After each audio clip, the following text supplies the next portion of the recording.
నమస్తే, welcome to prime debate. నేను మీ Brahmanaidu. Prime నేను ముందే చెప్పింది, జనసేన అధినేత పవన్ కళ్యాణ్ గారికి ప్రమాదం పొంచి ఉందని. మాఫియాతో జనసేన అధినేత తలపడతం దగ్గర నుంచి కూడా ప్రైమ్ 9 అనుమానపడింది, అలర్ట్ చేసింది. జనసేన అధినేతకు Z+ సెక్యూరిటీ భద్రత కావాలని మొట్టమొదట ప్రైమ్ 9 హెచ్చరించింది కేంద్ర రాష్ట్ర ప్రభుత్వాలకు. అయితే ప్రైమ్ 9 చెప్పిందే ఇప్పుడు నిజంగా జరుగుతోంది. జనసేన అధినేత ఆంధ్రప్రదేశ్ రాష్ట్ర ఉప ముఖ్యమంత్రి కొణిదెల పవన్ కళ్యాణ్ గారి పేషీకి బెదిరింపు కాల్స్ వస్తా ఉన్నాయి. ఈ బెదిరింపు కాల్స్కు సంబంధించి జనసేన పార్టీ అధికారికంగా సోషల్ మీడియాలో ధృవీకరించింది. జనసేన పార్టీకి సంబంధించి ఆ పార్టీ అఫీషియల్ ఖాతాలో జనసేన పార్టీకి సంబంధించి ఉప ముఖ్యమంత్రి శ్రీ పవన్ కళ్యాణ్ గారి పేషీకి బెదిరింపు కాల్స్.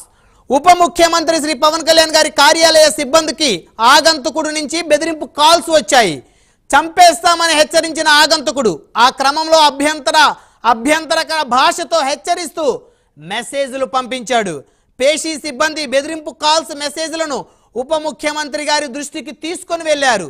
పేషీ అధికారులు బెదిరింపు కాల్స్ మెసేజ్ల విషయాలను పోలీసు ఉన్నతాధికారులకు తెలిపారు. పోలీసు ఉన్నతాధికారులు కూడా హుటాహుటిన ఈ బెదిరింపు కాల్స్కు సంబంధించి ఎవరు ఆగంతకుడు, ఎవరై ఉంటాడు, అతని వెనక ఎవరు ఉన్నారు అనేటువంటి అంశాలకు సంబంధించి మరి తెలుసుకోవడం కోసం పోలీసు యంత్రాంగం కూడా హుటాహుటిన రెడీ అయిపోయినట్టయితే తెలుస్తూ ఉంది. అసలు ఎవరు ఆ ఆగంతకుడు, ఆగంతకుడు ఎవరు, ఎందుకు ఈ విధమైనటువంటి పని చేశాడు, అతని వెనక ఎవరు ఉన్నారు, ఎవరు ఉండి ఈ విధమైనటువంటి మెసేజ్లు చేపించాడు.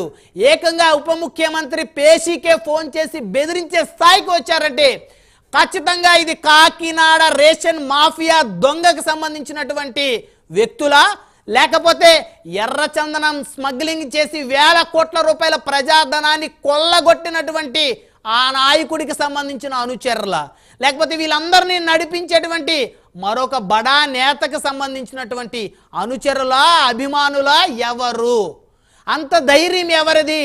సాక్షాత్తు ఒక ఉప ముఖ్యమంత్రి పేషీకే కాల్ చేసి బెదిరించేటువంటి ధైర్యం, ఆ సాహసం చేశారు అంటే ఇది సామాన్యమైనటువంటి విషయంగా దీన్ని పరిగణించకూడదు. ఖచ్చితంగా చాలా సీరియస్గా పరిగణించాల్సినటువంటి అంశం. ఖచ్చితంగా దీని మీద పోలీసు ఉన్నతాధికారులు, రాష్ట్ర ప్రభుత్వం కాదు కేంద్ర ప్రభుత్వానికి సంబంధించినటువంటి పోలీసు ఉన్నతాధికారులు కూడా ఖచ్చితంగా స్పందించాల్సినటువంటి అంశం. అంటే పోలీసు వ్యవస్థ ఏం చేస్తుంది? ఉప ముఖ్యమంత్రి పేషీకే ఫోన్ చేసి బెదిరించే ధైర్యం అవతల వ్యక్తికి ఆగంతకులకు వచ్చింది అంటే ఆంధ్రప్రదేశ్లో పోలీసు వ్యవస్థ మీద భయం లేకనా, భక్తి లేకనా, ఎందుకు ఈ విధంగా జరిగింది అనే దాని మీద సర్వత్రా చర్చ మొదలైంది. ఉప ముఖ్యమంత్రి పవన్ కళ్యాణ్ గారికి ఏదైనా జరగరానిది జరిగిందో ఈ రాష్ట్రం రావణ కష్టంగా మారిపోతుంది. ప్రతి ఆంధ్రుడు ఒక అగ్ని కణంలో మారతాడు, అందులో ఎలాంటి సందేహం లేదు. ఎలాంటి రాజకీయ పదవి లేనప్పుడే ఆ పార్టీ అధినేతను, ఆ పార్టీ కార్యకర్తలు కంటికి రెప్పలా కాపాడుకుంటూ వచ్చారు. ఈరోజైనా ఉప ముఖ్యమంత్రి ఆంధ్రప్రదేశ్ రాష్ట్రానికి, ఈ దేశ ప్రధాని నరేంద్ర మోదీ గారికి అత్యంత సన్నిహితులు.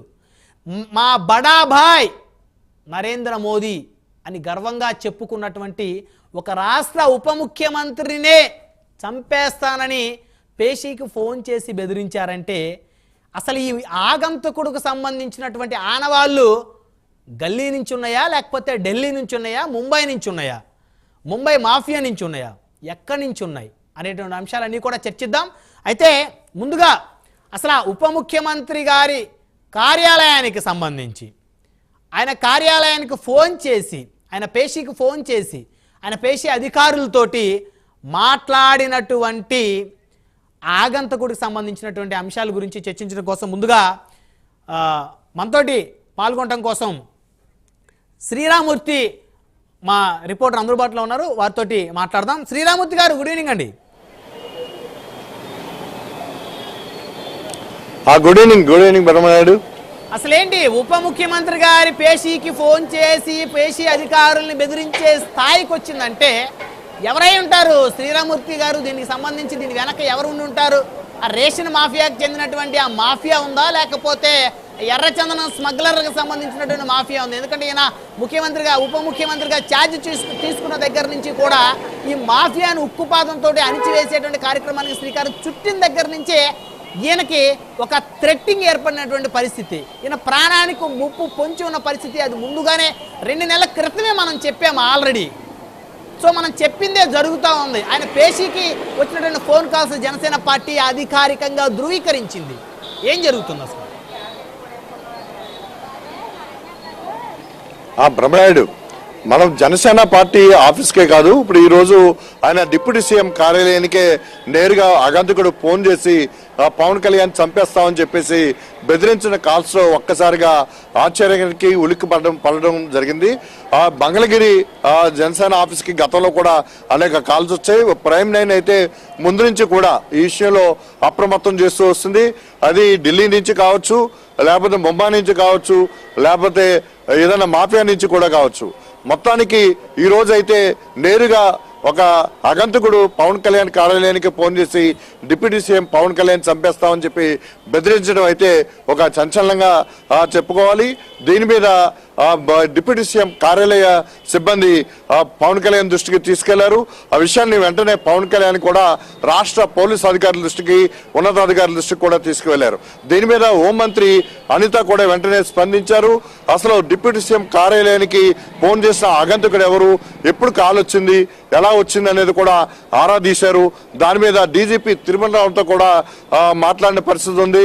దాని మీద ఇప్పుడు ఒక రాష్ట్ర ప్రభుత్వంలో ఒక చర్చ జరుగుతుంది. దీని మీద ఒక సంచలనంగా వచ్చిన ఆగంతకుడు ఎవరు అనేది ఒక సంచలన విషయం కింద ఇది మారింది. ఇప్పటికే మనం అనేక మార్లు ఒక వారం రోజుల క్రితం కూడా ఇదే అంశాన్ని మాట్లాడుకున్నాం.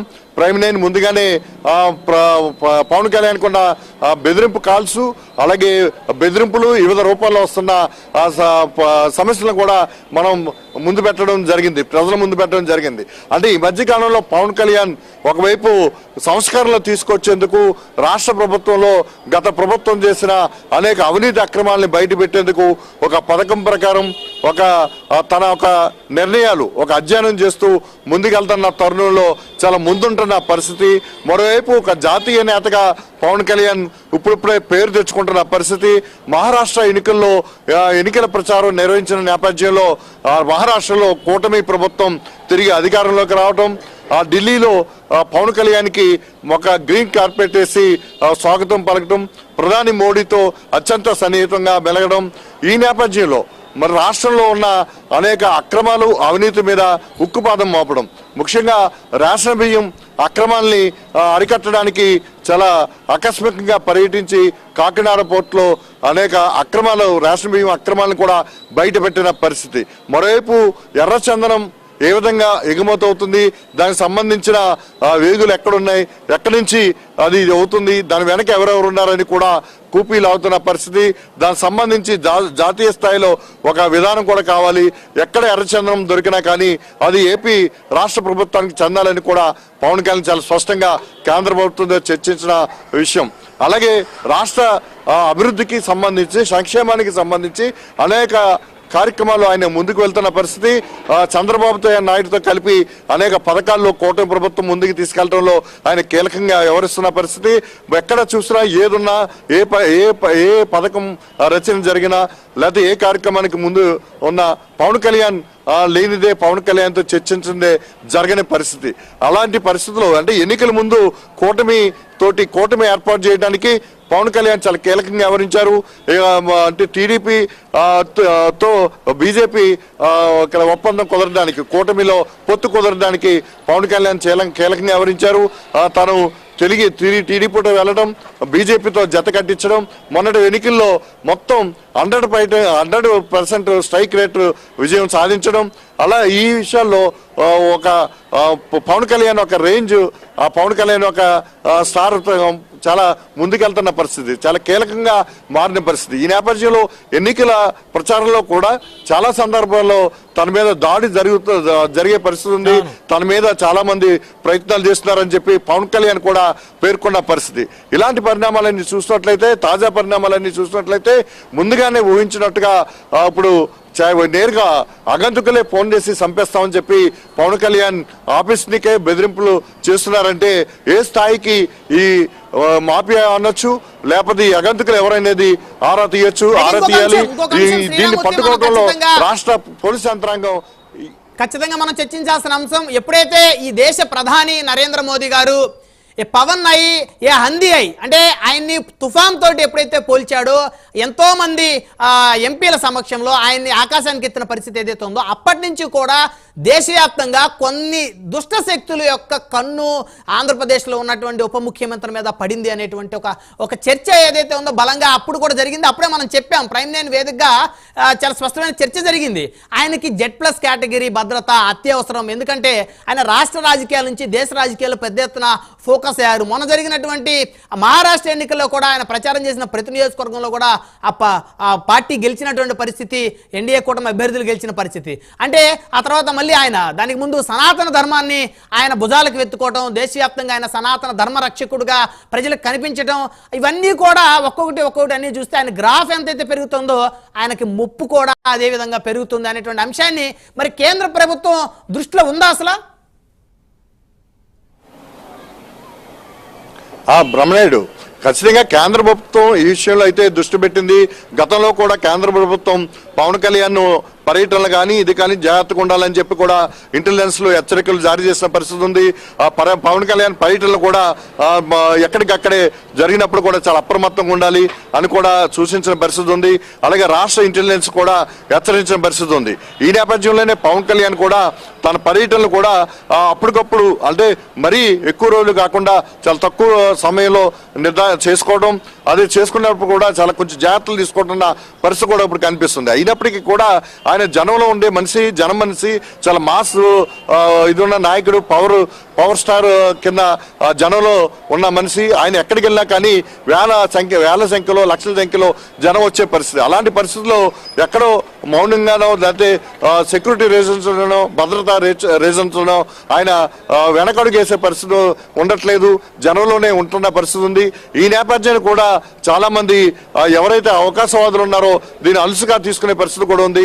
ఈ నేపథ్యంలో కూడా రాష్ట్ర ప్రభుత్వం కావచ్చు, అదే కేంద్ర ఇంటెలిజెన్స్ వర్గాలు కూడా హెచ్చరికలు జారీ చేసే పరిస్థితి గతంలో కూడా ఉన్నాయి. అయితే ఇప్పుడు భద్రత విషయంలో అయితే పవన్ కళ్యాణ్కి చాలా పెంచాల్సిన అవసరం ఉంది.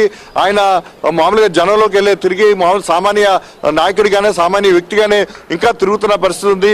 మొన్న కాకినాడ పోర్టుకు వచ్చినప్పుడు కూడా ఆయన ఒంటరిగా దాదాపుగా పెద్ద సెక్యూరిటీ ఏమీ లేదు, మామూలుగానే వ్యక్తిగానే వచ్చి అవన్నీ చూసిన పరిస్థితి ఉంది.